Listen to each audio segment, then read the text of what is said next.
बिहार सरकार बिहार की जनता को बेवकूफ बना रही है। बिहार सरकार बिहार की जनता को इधर उधर भटकने पर मजबूर कर रही है। देखिए, राष्ट्रीय जनता दल के वरिष्ठ नेता और विधायक भाई वीरेंद्र अब सड़कों पर बैठ चुके हैं और अब बिहार सरकार के खिलाफ मोर्चा खोल चुके हैं।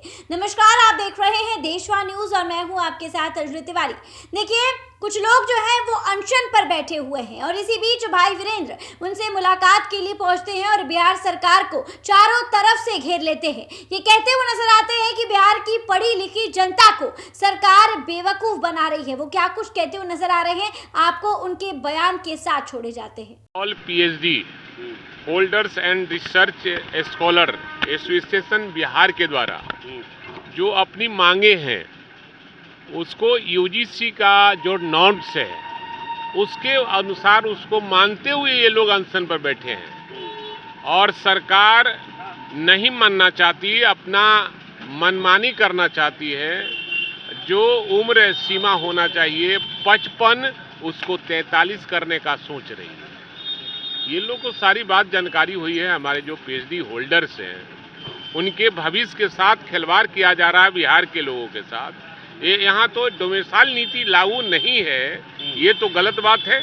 अन्य प्रदेशों में डोमिसाइल नीति लागू है जिसके वजह से वहाँ के नागरिकों को ज़्यादा सुविधा, वहाँ के बेरोजगारों को ज़्यादा सुविधा मिलती है।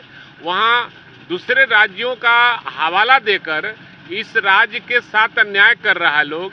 इस राज्य में प्रोफेसर का, असिस्टेंट प्रोफेसर का बहाली 10 साल पर होता है। अन्य राज्यों में हर साल असिस्टेंट प्रोफेसरों की बहाली होती है। तो इन लोग का मांग है कि जब आप 10 साल पर करते हैं तो उम्र 55 साल रहना चाहिए और आप 43 वर्ष करना चाहते हैं तो जो लोग पहले से PhD किए हुए हैं और अभ्यर्थी है उसके साथ तो अन्याय किया जा रहा है। जो पहले से लोग आवेदन दिए हुए हैं असिस्टेंट प्रोफेसर और प्रोफेसर के लिए, उनका अभी तक नहीं चयन हुआ है। तो सरकार इन बेरोजगारों के साथ, पढ़े लिखे लोगों के साथ अन्याय कर रही है।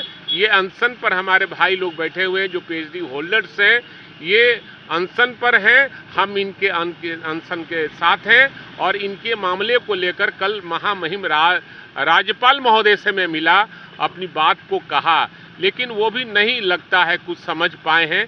उन्होंने कहा है कि हमारा ADC आते हैं तो आप बात कर लीजिएगा, फिर ज़रूरत पड़ेगी तो हमसे मिल लीजिएगा। सर, सरकार में अब उच्च शिक्षा विभाग का भी गठन कर दिया गया है।